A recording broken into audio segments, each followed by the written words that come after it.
Bom dia a todos e a todas. Em primeiro lugar, eu quero deixar aqui registrado a minha alegria, o meu prazer de poder estar nesse evento do GUEM. 10 anos de plenas atividades, não é? O grupo todo está de parabéns. Eu acho que vocês têm um destaque na área da História da Educação Matemática pela qualidade das produções do seu ponto de vista teórico-metodológico. Então, em primeiro lugar, receba, senhor coordenador do grupo, os meus parabéns, viu, por essa belíssima atuação ao longo desses 10 anos, e é um prazer enorme poder compor esse momento festivo. Para isso, eu trago algumas imagens de história, pressupostos teórico-metodológicos para a produção de saberes. Trata-se de uma oportunidade de olhar retrospectivamente uma produção voltada especificamente para a área da história, né? A área que se articula a educação, mas que parte fundamentalmente de pressupostos teórico-metodológicos organizados, produzidos e engendrados na área da história. Então, é um olhar, né, sobre a minha própria produção, uma ousadia, né, de tentar refazer, né, de alguma maneira, produzir, destruir, né, artesanalmente, né, toda uma trajetória voltada especificamente, né, para, sobretudo, o ensino de história e história da educação das sensibilidades. Vejam que eu já faço aí um recorte específico no que se refere à história da educação. Eu tenho trabalhado, né, fundamentalmente ao longo dos provavelmente quase 20 anos de atuação nessa área, basicamente nessa perspectiva da história da educação das sensibilidades. E sempre, né, com essa perspectiva de diálogo entre diferentes campos do saber. Como eu disse, toda a minha formação foi na história, mas esses objetos de análise ou essas perspectivas de análise abriram potencialidades de relação com a área da filosofia, fundamentalmente, com a área também, né, da literatura, da psicanálise, da sociologia, da antropologia, ou seja, um leque bastante significativo e instigante no que se refere à produção de conhecimento. Elejo algumas afinidades eletivas, né? Elejo afinidades. Essas afinidades, a inspiração do termo, né, vem do trabalho do próprio filósofo Walter Benjamin, que vem estimulando esse ato de tecer, né, artesanalmente a produção voltada para a história, para o ensino de história, para a história da educação das sensibilidades. Em primeiro lugar, eu destaco, então, algumas figuras, né, alguns intelectuais, historiadores, filósofos, sobretudo historiadores, com os quais eu tenho me aproximado de uma maneira mais íntima dessa trajetória. É claro que, pela minha própria exposição, vocês vão perceber que existem outras afinidades, né? Mas essas, de fato, compõem uma produção de conhecimento que tem me estimulado muito. O primeiro deles é Edward Palmer Thompson, historiador, né? O segundo, Walter Benjamin, filósofo. Vou me dedicar um pouco mais a ele no período da tarde. Peter Buck, também historiador, Jacques Le Goff, historiador, e Peter Buck também, né, historiadores. Eu vou ousar aqui apresentar uma dada lógica do conhecimento histórico. Por que é ousar, né? Justamente, eu acho que eu pulei uma antes, que é correto. É isso mesmo. Essa lógica do conhecimento histórico, se nós pensarmos na palavra, na linguagem lógica, vocês vão observar que ela não combina de uma maneira muito adequada à produção do conhecimento histórico, que é descontínuo, que é voltado para rupturas, não é? Onde a oportunidade do desfazer, a oportunidade da surpresa, né, da recomposição é constante. Mas, analisando um pouco mais as trajetórias às quais eu me dediquei, a minha própria trajetória, e as contribuições, tanto, sobretudo, do historiador Edward Palmer Thompson, como também, né, do filósofo Walter Benjamin, é possível a gente imaginar um certo desenho. Eu gostaria que vocês lessem a palavra lógica muito mais como sinônimo de um desenho, não de um sistema, né, organizado, com verdades a priori dadas, né, com ritmos e sons, vamos dizer, né, já prontos a priori, não, mas como alguns fios que vão compor um dado desenho de produção de conhecimento. A obra do Walter Benjamin, por exemplo, né, segundo a Hannah Arendt, ela não pode ser lida dentro de uma acepção de lógica nesse sentido de sistema. Mas, segundo alguns outros intérpretes, por exemplo, um tradutor da obra do Jürgen Habermas, que é justamente Rainer Rothschild, não sei se vocês conhecem, essa figura, ele já lê a obra do Walter Benjamin como capaz de nos deixar alguns desenhos, ele vai chamar de um certo esquema, né, no qual é possível a gente perceber uma dada lógica, nesse sentido. Então eu vou tomar a palavra, né, emprestada tanto do Thompson, como também dessa leitura, né, do Rainer, para apresentar a vocês este mapa, essa cartografia de uma produção voltada para essa área. Em primeiro lugar, como é que eu aconselho? Princípio fundamental. É uma lógica fundada no diálogo entre o sujeito, certo? Que tem uma dada formação, que tem uma dada experiência, uma dada inserção, né, nas realidades, portanto, pleno de hipóteses, de perguntas, de categorias, né, que são também imagens, que são também representações. Vejam que eu estou utilizando aqui o conceito de imagem como representação. Não se trata de uma visão mais restrita, que é inclusive a usual relativamente ao conceito de imagem, no sentido da iconografia, né? Visão essa que reproduz muitas vezes uma dada leitura da realidade, onde o iconográfico, o visual, ele tem uma importância, né, acima das outras dimensões, porque vivemos na sociedade do espetáculo. Estou lidando com o conceito de imagem mais ampliado, portanto, como sinônimo de representação. Como disse o professor Gentil, representação como reapresentação de algo ausente. Claro que envolvendo uma dada anterioridade. Portanto, essa lógica, ela parte desse sujeito com essas hipóteses, com essas imagens, e ele se volta para o objeto, entendido como empirias, mas que por sua vez também são imagens e são também representações. Então vejam, não é, que aqui se trata, o efeito do historiador, né, de reimaginar o imaginário, não é?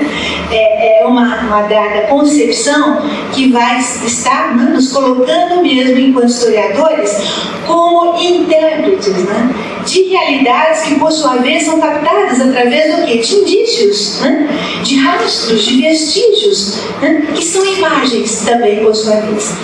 Não vamos cair, não caio num relativismo completo. Gosto de uma dada imagem que o Walter Benjamin usa, que é do delírio autorizado. Ou seja, esse delírio no qual nós estamos envoltos quando nós nos dispomos a produzir conhecimento relativamente, né, à história, né, mas esse delírio, ele tem que ter autorização, né, ele exige algumas comprovações, né. Por exemplo, a Leti lembrou da questão, né, da confrontação com outros documentos, com outras fontes, né. É um dos elementos importantes.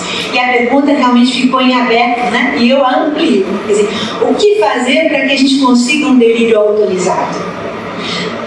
Em primeiro lugar, né, nessa imagem inicial de lógica do conhecimento histórico, eu quero lembrar a vocês o papel das correspondências baudelerianas, né, e a dialética em paralisia. Trago já uma imagem do Walter Benjamin. Nesse momento que eu elejo um dado perfil, um dado recorte do passado como tema fundamental de pesquisa, eu totalmente devo encontrar nesse tema algo que me toca, que me tangencia e que me movimenta.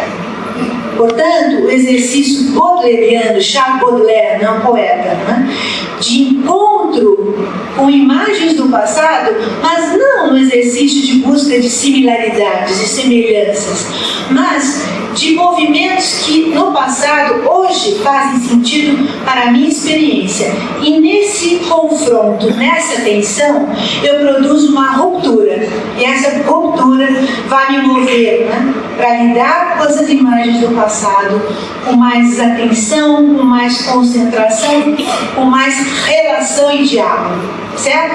Essa imagem é uma imagem que está presente no trabalho do Walter Benjamin e é importantíssima, na minha visão, para configurar toda essa produção historiográfica como um ato, né, que parte do presente, que só faz sentido porque nós estamos vivos hoje.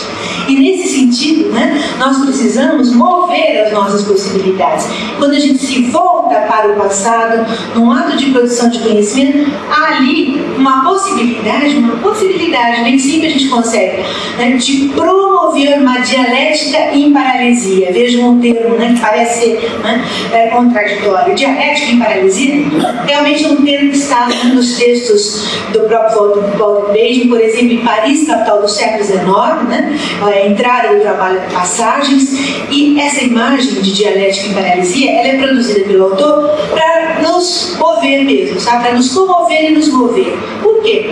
Porque há ali uma dialética que não é linear, não há uma fase de uma tese, depois uma, né, antítese e finalmente uma síntese, mas na própria experiência, né, do ato de nós nos voltarmos para o passado e o elegermos como objeto da nossa reflexão, uma possibilidade de conexão íntima com o próprio presente. O passado não vai ser mais o mesmo nessa implicação de temporalidade, né? E o próprio presente também não o será.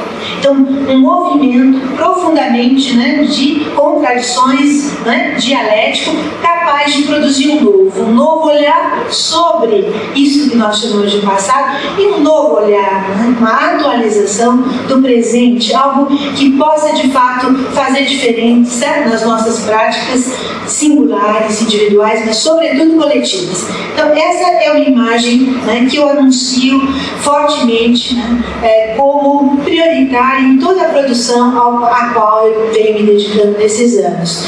Ainda, né, o ponto de partida presente, relações entre sonho e o despertar. Também a experiência benjaminiana, a minha experiência de leitura dos textos benjaminianos me traz isso com clareza.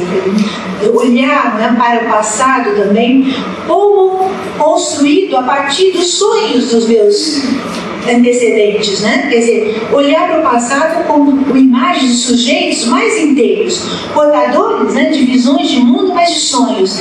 E esses sonhos hoje, eles merecem ser olhados com um pouco mais devagar, talvez para torná-los despertar, realidade. É uma imagem ampliadora da própria história, se vocês me compreendem, né? E uma outra que vem de ambos, né, tanto de Benjamin como do historiador Edward Copper Thompson, que é da primazia da política diante da história. Tudo que eu disse até agora, né, ela poderia talvez ser resumida nisso. Quer dizer, por que eu produzo conhecimento? Por que eu venho produzindo conhecimento? Porque eu tenho um compromisso com a realidade do ponto de vista político, não político partidário, mas político no que se refere à relação com o outro. Muito bem. E as hipóteses analíticas em relação às quais eu vou apresentar? Para apresentá-las, eu quero trazer uma imagem que é do Roger Chartier. Vocês devem conhecer bastante meus trabalhos do Roger Chartier, que são muito lidos, né, na história da computação. Tem uma imagem de história que eu gosto muito, que o historiador, ele está em cima de uma falésia. Tem perigos de um lado e perigos do outro, né? Mas tem uma dimensão, uma possibilidade de talvez olhar um pouco mais amplamente as experiências, né? Então eu também me situo, né, para apresentar essas hipóteses perante, né, me situo em cima dessa falésia, sabendo que essa falésia é um entre lugares, né? Na medida em que ela dialoga com diferentes campos do saber. Então vejam que não se trata de certezas absolutas, né? Mas se trata de uma opção, né, ousada, mas fundada em incertezas ao mesmo tempo. Portanto, um trabalho artesanal de busca de construção de conhecimento. A primeira delas, montar a história a partir de detritos. isto que nós muitas vezes consideramos lixo da história, né? Olhar para as minúcias, né? Para aquilo que foi deixado como pistas e que em grande parte das vezes uma historiografia talvez historicista, né? Relegaria a segundo plano aquilo que é insidioso, que é minucioso, né? Que não é valorizado num primeiro olhar, né? Pelas visões tradicionais, pelas visões dominantes, prevalecentes de produção de conhecimento histórico. Mas olhar para esses detritos, né? Para esses lixos, mais de maneira articuladora, tentando compor esse caleidoscópio, esse quebra-cabeça, da ideia da totalidade, da concretude do social, que é uma ideia que vem mesmo, né, de bases ou de balizas marxistas, mas não ortodoxas, né, que estão presentes tanto no trabalho do historiador Edward Palmer Thompson como do filósofo Walter Benjamin. Né? Quer dizer, é tentar nunca perder de vista a ideia de que produzir conhecimento é um ato de relação. A gente vai relacionando, né? Por exemplo, economia, né, com cultura, política, a gente vai relacionando texto a contexto, sujeito a objeto, micro com macro história, não é isso? Ou seja, é sempre um movimento de busca de relações, tá? E o conceito construtivo da história, que também é uma aprendizagem, por exemplo, no caso do Walter Benjamin, que ele tem com a escola de Frankfurt, né? Quer dizer, a história é toda uma construção, né? E ela vem dessa materialidade empírica, né? Dessas empirias e todos esses gestos de relação. Ainda, visões de mundo e sensibilidades, cultura, portanto, uma dada acepção de cultura, né, como sinônimo de visões de mundo e de sensibilidades. Essa visão, se vocês quiserem encontrá-la, ela está no Michel Vauvelho, na verdade é um historiador ligado ao grande movimento da História Nova. Ele diz com clareza, e eu acho bastante instigante, não apenas visões de mundo, mas para além das visões de mundo, né? As percepções desse mundo, sensíveis, corpóreas inclusive, né? Certo? E que só podem ser compreendidas se estiverem profundamente relacionadas às experiências sociais, às relações sociais de existência, né? A cultura como expressão, portanto, do social e, ao mesmo tempo, instituinte do social. Quer dizer, a cultura não é mera perfumaria, né? Ela institui as nossas relações sociais. Ela é produto, né, de todas as relações sociais, ela também as institui. Isso também eu acho imperdível na possibilidade de produção de conhecimento. Ainda não perder de vista as relações de força, né, os conflitos, as contradições que permeiam o social. Por exemplo, em Thompson, movimento, né, de dominação e resistência, né? Não como compartimentos, né? Primeiro capítulo da dominação, segundo a resistência, mas como práticas, né? Porque fazem parte da nossa cotidianeidade humana, nesse sentido imbricadas, né? Nós muitas vezes negamos uma prática social, mas para negá-la a gente reafirma tantas outras, não é? E assim o inverso também, né? Muitas vezes nós negamos, né? Nós afirmamos e negamos outras práticas. Então essa imagem também da ambivalência em Walter Benjamin, ou dessa imbricação, né, entre as dimensões das experiências, é constitutiva das práticas sociais, portanto imperdível, né? Certo? Ainda, e o conceito de classe social, né, do qual eu não tenho realmente, né, não tenho realmente deixado de lado. Por quê? Porque eu considero classe social como esse lugar fundamental de confronto no interior das experiências, né, sociais. Não é um lugar apenas econômico, não é um lugar estático, não é um conceito estático, certo? Mas é um lugar, é um fenômeno econômico, político, cultural e, sobretudo, uma categoria histórica, né? Portanto, capaz de ser olhada, capaz de ser apresentada na relação direta com as pesquisas, né, de sujeitos que viveram as suas experiências, né? Então, não como grandes blocos monolíticos, mas como experiências, né, que se confrontam, sobretudo na realidade contemporânea, né? Então, é algo que eu acho que instiga a gente pensar nessas relações de conflito e não as torna monovalentes, né, muito mais ou bipolares, mas as torna dialéticas efetivamente. E ainda o conceito de imagens dialéticas ou imagens que lampejam, que está lá em Walter Benjamin, significando que todas essas construções, todas as nossas visões relativamente às práticas, né, históricas, as práticas culturais, elas são imagens que lampejam, ou seja, elas oscilam, né? Elas se movimentam, e por isso elas são instigantes, né, de nós nos relacionarmos, porque elas sempre dão brechas a movimentos, né? Movimentos de liberdade, movimentos de interpretação. Não se trata de relativismo absoluto, né? Mas se trata de perceber a movimentação possível que existe no interior, né, dos conceitos, das práticas sociais. É uma maneira de a gente dizer, olha, existe um sujeito, né, capaz de trazê-las à tona, né? Existe um sujeito capaz de ressignificá-las, né? Ainda, né, o conceito de educação das sensibilidades. Educação, nesse sentido, não é um ato, não é uma interpretação como se for uma educação formal, escolarizada, ou aquela que é rotulada como educação não formal, mas que pressupõe parte de um conceito de educação, mas aquilo que normalmente nós não nomeamos como educação, que é insidioso nas nossas práticas, né, e que existem nas realidades, né, por exemplo, da cidade. Quantas vezes nós estamos envoltos, né, a educações? Por exemplo, eu tenho uma orientanda que se dedicou a uma tese lá na Faculdade de Educação da Unicamp, voltada para as práticas de uso dos bondes em Campinas no final do século XIX e meados do século XX, e o quanto essa educação, né, cotidiana de usar os bondes, ela formata perfis identitários. É claro que como imagens ambivalentes, né? Então, uma possibilidade de ampliação do conceito de educação, né? E ao mesmo tempo, possibilidade de ampliação do próprio conceito de ser sujeito.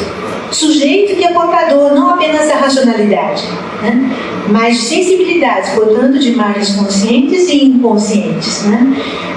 Quem nos oferece essa possibilidade de análise, com certeza, é o historiador Peter Bey. Ele usa o conceito explicitamente, educação do sentido, né? Uma obra produzida na década de 1980, né, publicada pela Companhia das Letras, a primeira delas, de Freud, né, da Rainha Vitória a Freud. 4 ou 5 volumes depois, mas todos voltados para essa questão, educação dos sentidos. Eu prefiro usar sensibilidades, viu? Né? Porque muitas vezes a imagem dos sentidos remete à dimensão mais física do que cultural. Claro que sensibilidades só existem porque corpóreas, né? Elas estão no nosso corpo, mas elas são produções culturais. Então, belíssima contribuição que vem desse historiador. Mas, ao mesmo tempo, na produção benjaminiana, essa imagem de educação das sensibilidades está ali presente, né? Na obra Passagens, vocês vão ter inúmeras oportunidades, né, de diálogo e de movimentação. Ainda em relação à imagem de tempo, essa é uma imagem fundamental para o historiador, não é? Então, em primeiro lugar, né, não trabalhar, né, com um tempo linear, etapista, progressista, contínuo. Mas, por que não? Porque essa dimensão de história, ela na verdade, ela não dá vazão a toda a produção dos seres humanos, né? Que é, né, descontínua, né? Certo? Que tem altos e baixos, não é isso? Que não dá para ser modelizada em etapas tão fechadas, né? E que não é linear no sentido da gente estar sempre caminhando para o progresso, né? Para o melhor. Nós, seres humanos, nós somos caracterizados justamente pelas descontinuidades, né? Pelas rupturas, não é isso? Tá? Pelas contradições. Então, essa dimensão de tempo, ela tem que ser adequada à nossa concepção do ser humano, certo? Né? Então, o apreço à descontinuidade, à interrupção. Por O que é interrupção? A busca também daquilo que representa mudança na história, né? Eu disse a vocês, o ato da produção de conhecimento histórico, historiográfico, não é um ato neutro, ele parte de pressupostos, né? E o que eu quero mostrar neste caso, quando eu elejo a ideia, né, da interrupção? Eu elejo, né, a concepção de que na história existiram mudanças, não só permanências, mas existiram e existem mudanças. Ora, se existem, nós podemos fortalecer, né, essas mudanças hoje. Nós podemos nos sentir historicamente situados, mas não vítimas, né, dos processos históricos, certo? Então vejam que a eleição, né, a escolha desses conceitos, ela diz da nossa própria concepção e elas têm efeitos de sentido, sim, nas nossas práticas e nas práticas nas quais nós estamos envolvidos socialmente. Então vejam a nossa responsabilidade nesse sentido, né? Esse assumir, né, da experiência como ato ético, sim, né? Com escolhas a serem colocadas em ação. Ainda a contribuição que vem do Walter Benjamin, que eu acho fantástica, que é a imagem alegórica, aloagore, né, de um outro dizer, né, uma oportunidade de dizer diferente, saltos do tigre, olhar para a temporalidade como, né, capaz de nós, historiadores hoje, promovermos movimentos, muitas vezes a contrapelo da linearidade, né, do presente a alguns momentos do passado, eleitos, né, como instantes específicos que têm que ser situados historicamente, mas que podem anunciar brechas de correspondências que vão trazer oportunidades de sentido. Então eu não preciso trabalhar, né, de 1900 a 1950, ano a ano, né, linearmente, continuamente, mas eu posso produzir a partir daquilo que eu considero importante neste ato de construção do conhecimento histórico. Veja, não é resgate do conhecimento histórico, né? De construção, eu posso eleger movimentos, né, temporais específicos, produzindo saltos. A imagem é muito nítida, né? Saltos do tigre, certo? E, claro, sempre a partir do presente, né? E também essa concepção de que o tempo, né, a imagem do tempo, ela não é monovalente, ela não é única, ela é polissêmica. É possível nós termos diferentes concepções a respeito da experiência da temporalidade, né? Claro que sempre imersa na nossa experiência social. Ainda, né, a possibilidade de ampliação da imagem de documento. Vocês estão num grupo na Boêmia que trabalha sobretudo com documentos orais, não é isso, né? Então essa oportunidade da gente olhar para a experiência histórica e para esses vestígios do passado, né, esses resíduos do passado, de maneira a mais ampla possível. Tudo, portanto, é documento histórico, né? Certo? Desde a lápide do cemitério, né, a imagens cinematográficas, não é isso? A depoimentos orais, né? Ou seja, tudo, né, que diz respeito à marca, a vestígio, a pegada, né, é documento histórico, certo? E claro, né, a gente também tem muito presente que os documentos não são neutros, mas eles informam ou formam, sobretudo com o objetivo de impressionar. Essa dimensão que vem lá do Jacques Le Goff na relação com Michel Foucault é instigante, né? De olhar para os documentos como produções que tentam mover o nosso olhar. Tem ali uma intencionalidade, né, que se dirige a nós para que a gente olhe aquele material de um certo jeito, né? Documento monumento, certo? E que a gente tem que ter claro no ato da produção do conhecimento historiográfico.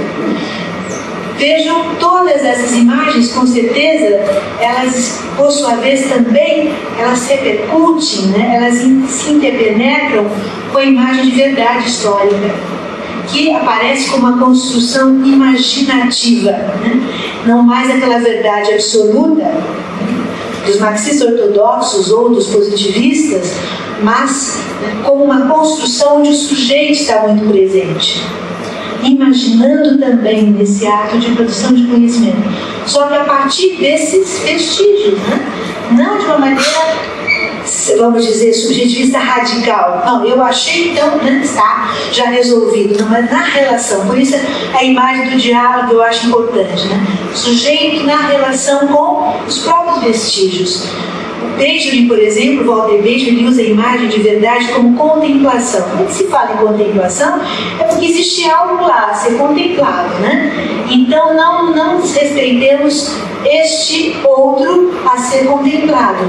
Mas a contemplação, ela depende do lugar, né? Lugar social, cultural, do qual eu falo. Isso, né? Certo? E aí, claro, as concepções, né, que estão sendo questionadas, noção positivista e marxista ortodoxa de verdade como algo totalmente objetivo. Certo? Ainda imagem de cotidiano histórico. Quando nós falamos de uma história que tenta produzir, né, visões a partir dos detritos, eu falo também de uma dada concepção de história que ousa falar de cotidiano, né, vivido historicamente. São sujeitos, homens comuns, mais inteiros, que vivenciam as suas experiências cotidianas. Mas cotidiano, né, como narração do dia a dia de homens inteiros que vivenciam um dado sistema de relações sociais, e não como uma mera descrição de fatos, sobretudo políticos, desarticulados entre si e apresentados harmoniosamente. Por que eu faço questão de contrapor uma dada imagem que eu apresento de cotidiano a essa outra, que seria uma mera descrição de fatos desarticulados e apresentados harmoniosamente?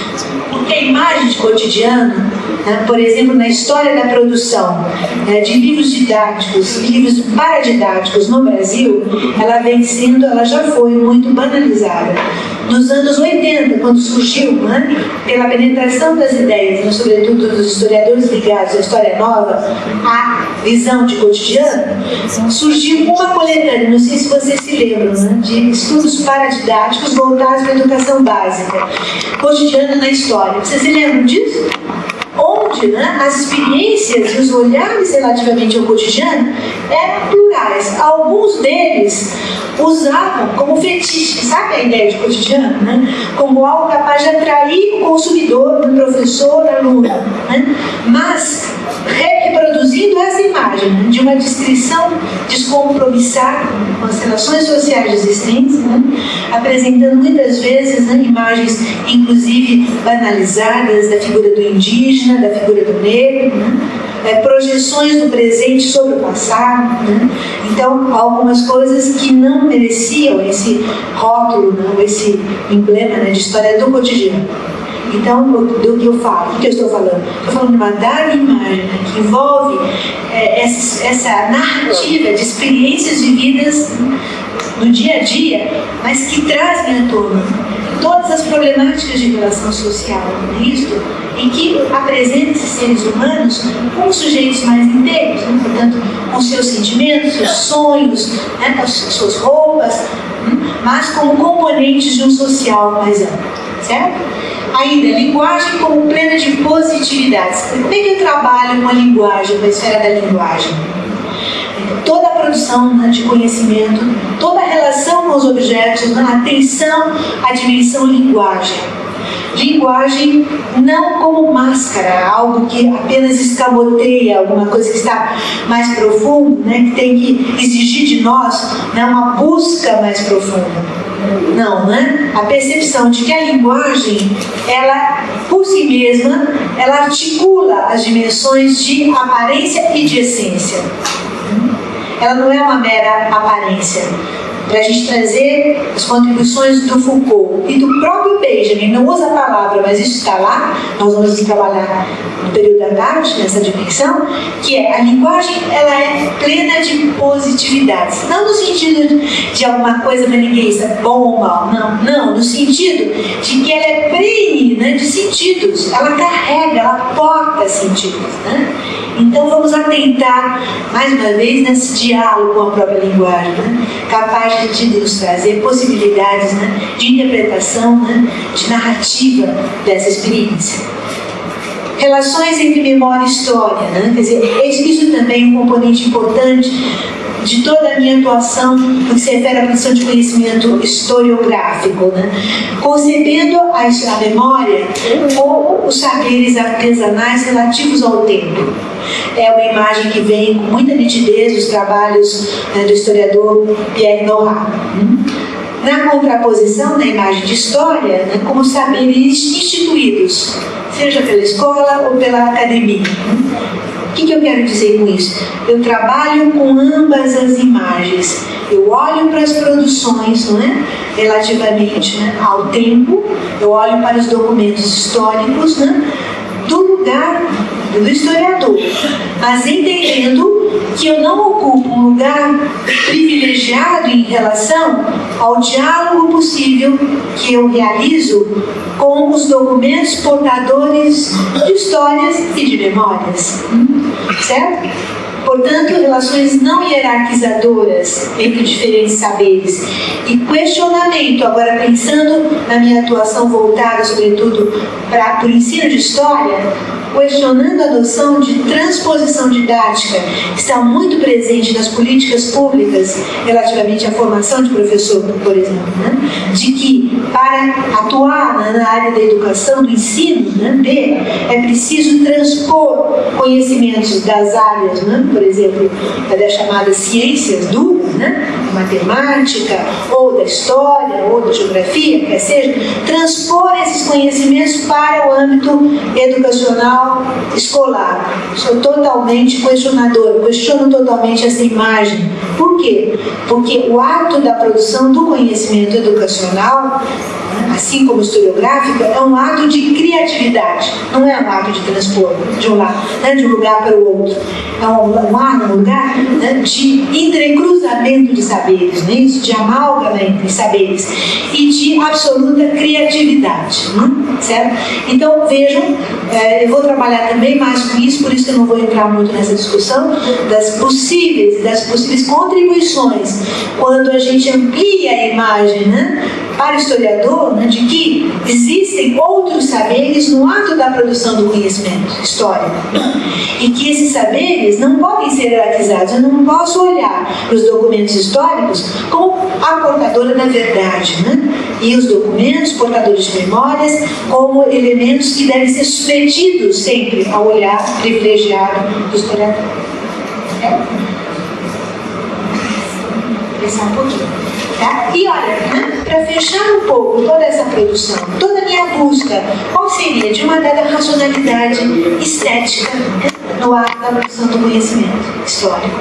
Não uma racionalidade instrumental, né, técnica, que trabalha com compartimentalizações, hierarquizações nisso, né, visões que eu poderia chamar de mecânicas ou maquínicas, que reproduzem até os movimentos das máquinas, mas um movimento, né, que trabalha com o conhecimento como algo inacabado, sempre aberto a outros movimentos, né?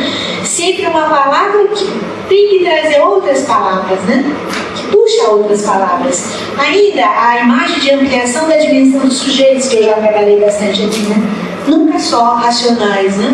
Mas pessoas que têm também, né, sensibilidades. E também a ampliação social da imagem de sujeitos, sujeitos nas relações dinâmicas, contraditórias do próprio social.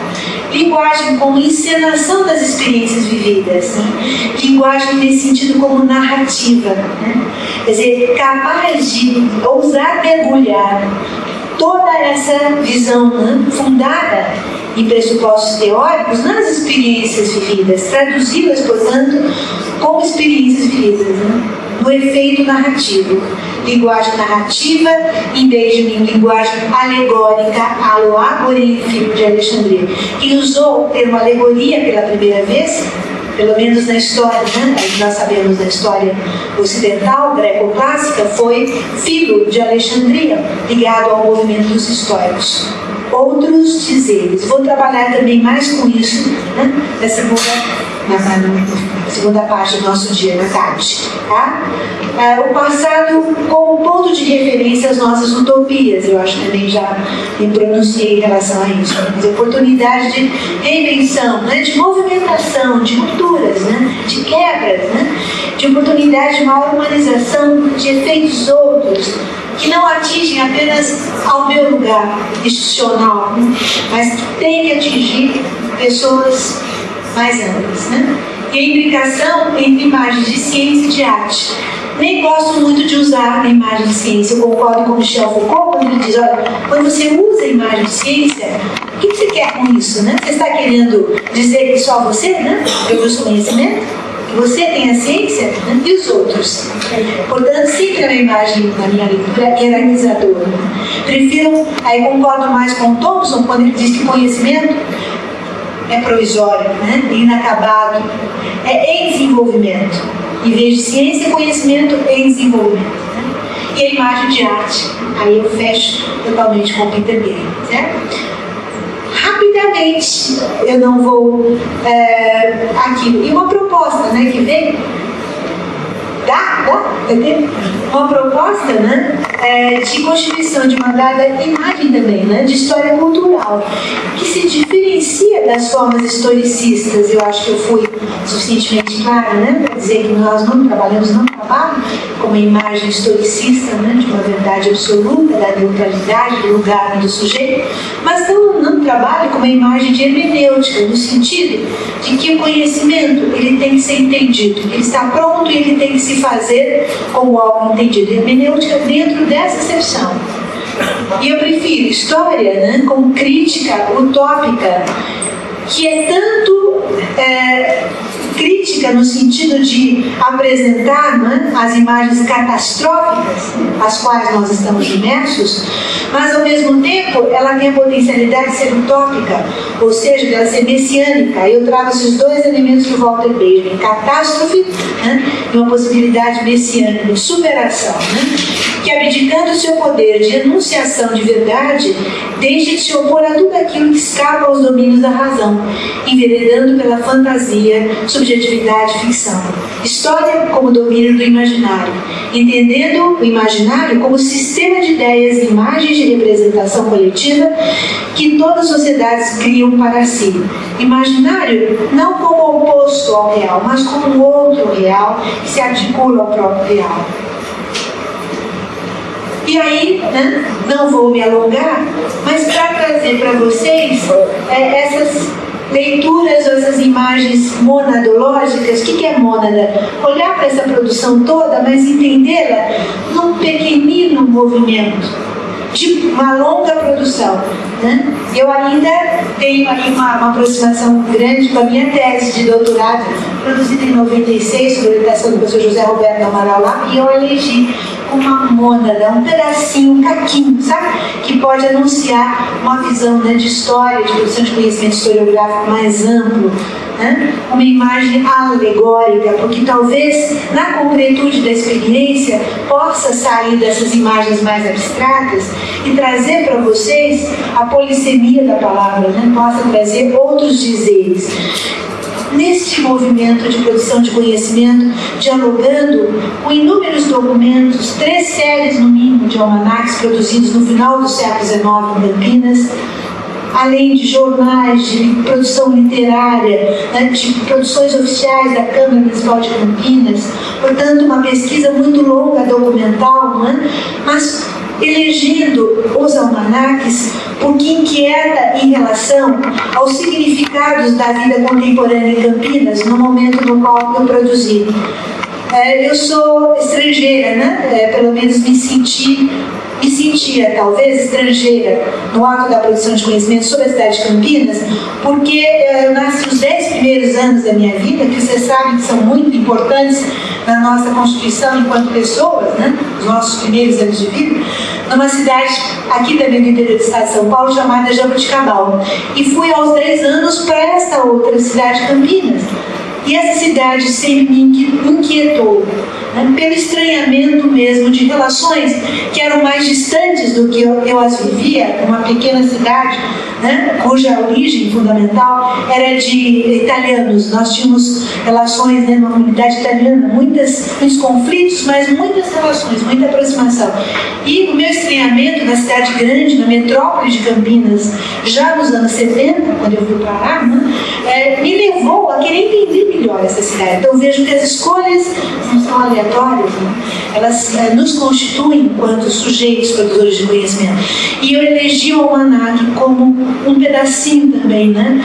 Como um pequenino caco de uma modernidade mais ampla, radicalizada na década, né, de 90 em Campinas, e pude entender, né, toda a constituição da modernidade capitalista nesse final do século, né, via produção dos almanaques, porque produtos dessa modernidade, porque produzidos, né, porque engendrados como tentativa de constituição de percepções culturais modernas, porque, né, voltados para a educação das sensibilidades modernas, né, fantasmagóricas, eu vou usar a palavra do Walter Benjamin, né, nesse sentido da constituição de um homem politicamente dócil e economicamente ativo. Porque, muitas vezes, né, apresentado este homem como fora do seu tempo, como fora das experiências, né, espaciais e fora das relações sociais, em sentido fantasmagórico a imagem, né? Quer dizer, uma imagem diluidora, né, dos enraizamentos. Então, no almanaque eu pude viver, né, pude dialogar e pude reinterpretar toda essa construção de uma modernidade alicerçada nessa visão da constituição de um homem útil, né, politicamente dócil, né, muito ativo. Mas, ao mesmo tempo, toda a minha relação com essas diferentes séries de almanaque me trouxeram leituras dessa modernidade, também diz para eles, leituras, né, dialéticas, leituras a contrapelo, então imagens de catástrofe, né, articuladas à imagem de utopia, por mulheres que escreviam para os almanaques, apostando numa maior participação feminina na modernidade, né? Podendo, por exemplo, serem professoras universitárias, o que lhes era vedado, podendo se apresentar como inteligentes, porque havia uma imagem tão concentrada, tão cristalizada na época, que era uma imagem que via da medicina, de que a mulher ela tinha uma testa pequena e uma nuca grande. Por quê? Porque ela não conseguia pensar e sentir muito. Ela sentia muito, né? A nuca era símbolo, né, de toda a sensibilidade, mas pensava muito pouco. Então, por exemplo, a Narcisa Malha, uma mulher que escreve os almanaques, uma literata, ela ousa, né, entrar nessas concepções. Por quê? Para alargar mais a visão, né, de mulher. E um outro, Henrique de Barcelos, ele entra nessas produções para dizer que a modernidade republicana, né, ela poderia anunciar relações mais igualitárias, né, mais libertárias, movendo o conceito de republicanismo. Porque ele era, na verdade, um imigrante português, autodidata, foi professor do Colégio Culto à Ciência, mas depois de muito esforço, e sempre falando desse lugar social que não era das elites, né? Então, esse trabalho, né, de olhar para todo esse cenário de produção de conhecimento, né, na relação com todos esses pressupostos, mas podendo também, né, voltar a posteriori, eu diria, né, com um pouco mais de pertencimento, né, tanto singular, tanto pessoal, como social, entendendo que essas imagens elas devem ser lidas como imagens também que lampejam, né, que não devem nos aprisionar, mas que podem anunciar outras utopias, né, outras realizações.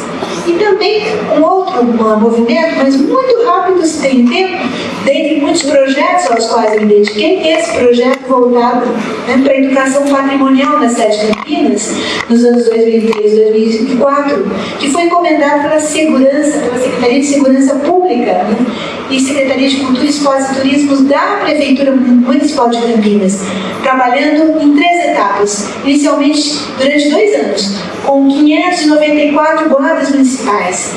Gostaram tanto que pediram que esse trabalho fosse levado para os seus filhos, ou netos, ou parentes. E no terceiro movimento trabalhei, né, justamente trabalhamos numa grande equipe com jovens, né, crianças de 7 a 11 anos que pertenciam, que estavam articulados a 2 escolas municipais de um bairro considerado um dos bairros mais violentos da cidade de Campinas, que é o Jardim São Marcos. Então, 3 etapas, né, de atuação voltadas para a educação patrimonial.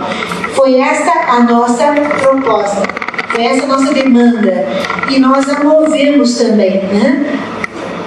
Vejam, trabalhamos, né, sobretudo com iconografias com os guardas, e depois trabalhamos também com experiências de estudo do meio, né, diferentes estudos do meio na cidade de Campinas e também nas fazendas, para entender a construção dessa modernidade, né. E aí esse trabalho, na verdade, moveu sensibilidades conjuntas, de forma que aqueles olhares relativamente aos patrimônios oficiais arquitetônicos da cidade, que anunciavam, sim, fantasmagorias, porque, por exemplo, no monumento a Carlos Gomes, da cidade de Campinas, é uma fantasmagoria na medida, né, que não apresenta como, de fato, ele foi recebido pela cidade de Campinas quando ele concluiu seus estudos lá, né, lá na Itália, né. Quando ele termina, ele quer voltar para a cidade para ter um emprego e é vedada essa oportunidade. Sabem por quê? Porque ele não tinha feito o hino à República. Ele tinha se recusado a realizar o hino à República porque ele tinha uma fidelidade ao imperador. Ele tinha recebido, né, aí as expensas do imperador para estudar na Itália, né, e aprimorar toda a sua produção. E quando ele volta para a cidade de Campinas, as portas dos conservatórios todos se fecham. E ele não é recebido na cidade, ele tem um grande pesar e vai ser nomeado professor lá de Belém. Esse monumento túmulo a Carlos Gomes, ele não traz esses enraizamentos, né? Nesse sentido, ele é fantasmagórico, certo? Mas esse mesmo lugar, né, arquitetônico, monumental, ele tem outras leituras. Leituras dos próprios guardas, das próprias crianças, não é isso? Que as olham, né, e as transformam em lugares de memória. Então foi todo um trabalho também, né, de transformação das fantasmagorias, podemos dizer, em alegorias, em outros dizeres, outras produções de conhecimento. Este é um núcleo, né? Existem 16 fruto desse experimento, né, dessa experiência que construímos em Campinas. Todos eles com a iniciativa também da Prefeitura. E eles trazem o quê? Pesquisas realizadas ao longo de todo esse trabalho, localizando o local, por exemplo, centro de convivências, né? A antiga praça empresa Fluminense, construída na década de 1870, em Campinas, né? E que traz também uma localização de entorno. Isso existe na praça, no próprio centro de convivência de Campinas. Existem 16 como esse na cidade, né? E com participação também das produções das crianças relativamente à leitura, né, do trabalho. Vejam aqui as roupas. Por que as roupas aqui, né? Porque ele foi trabalhado com as crianças que esse espaço Praça Imprensa Fluminense foi considerado o primeiro jardim público da cidade. Só que de público ele não tinha nada, porque tinha 2 grandes portões, certo? Então as pessoas para adentrarem, né, tinham que pagar. E as roupas exigidas para estarem ali, né, eram roupas que eram o quê? Educacionalmente, né, instruídas. Tá? Não podia ser uma roupa qualquer, né? Os gestos para estar, para comporem esse universo público também tinham que ser educacionalmente instruídos, de forma que os escravos que haviam construído esse mesmo espaço, eles não tinham entrada nesse espaço público. Então vejam que imagem é essa de público, que fantasmagoria é essa, né, de público. Era um espaço de fato privado, né, de relações privadas. Então tudo isso foi trabalhado, né, e aí o produto também, né, na linguagem das próprias crianças, elas acharam tão importante a dimensão, né, do vestir para adentrar nos espaços públicos, que elas fizeram ali a sua leitura, a sua interpretação, tá? Uma criança que participou justamente da segunda fase era um filho de guarda municipal. Aqui temos uma outra, não vai dar tempo, mas é da Praça Marechal Floriano, né, com a estação da atual FEPASA, da antiga estação paulista, né? Nós trabalhamos também em produções produções também de uma criança. Vejam, né? A imagem que ela constrói, a importância do relógio, né? Na construção desse signo da modernidade, na relação, inclusive, com imagens inglesas, né? Certo? Modernidade inglesa. Muito bem, aqui eu acho que eu vou passar mais rapidamente o mote, claro, né, do trabalho com cidade moderna, né? Qual é?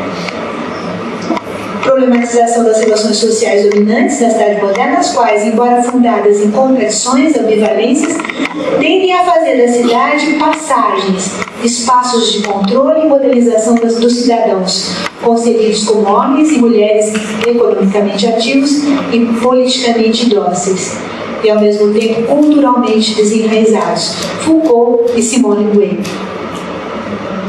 A contrapelo dessas tendências, cidade como lugar de memórias, materialização e expressão atualizada das memórias plurais, como espacialização da duração, imagem da Jaci Alves de Seixas, como lugar de produção de narrativas, de experiências vividas, capazes de, ao mesmo tempo, recuperar e ampliar dimensões espaço-temporais, relações sociais. Cidade como fórum fortalecedor da dimensão humana das pessoas envolvidas, a despeito das certezas e das contradições vigentes. E assim apresentamos um novo projeto dialético da historiografia, apresentar o passado como intensidade de um sonho, a fim de experimentar o presente como o mundo da vigília ao qual o sonho se refere. Trabalhando já essa imagem que está em Passagens, do Walter Benjamin. E uma palavra final. Como historiadora e educadora, viajante no tempo e no espaço, em busca de inspiração para inventar no presente novas relações, novas percepções, produzir conhecimento históricos e educacionais, tem representado não apenas um esforço de pesquisa, mas uma aventura de sensibilidade. Gostaria, né, que vocês ficassem com essa imagem, né, de produção de saber historiográfico como saber sensível, como aventura de sensibilidades. Aventura que incita a não fechar o presente ao apelo do passado, mas a fazer dos tempos perdidos tempos redescobertos, onde a imagem ampliada dos seres humanos, tanto do ponto de vista pessoal como social, tenha de fato lugar. Gente, muito obrigada por essa belíssima oportunidade de estar aqui, né, de poder apresentar uns também vestígios do meu trabalho. Obrigada, gente.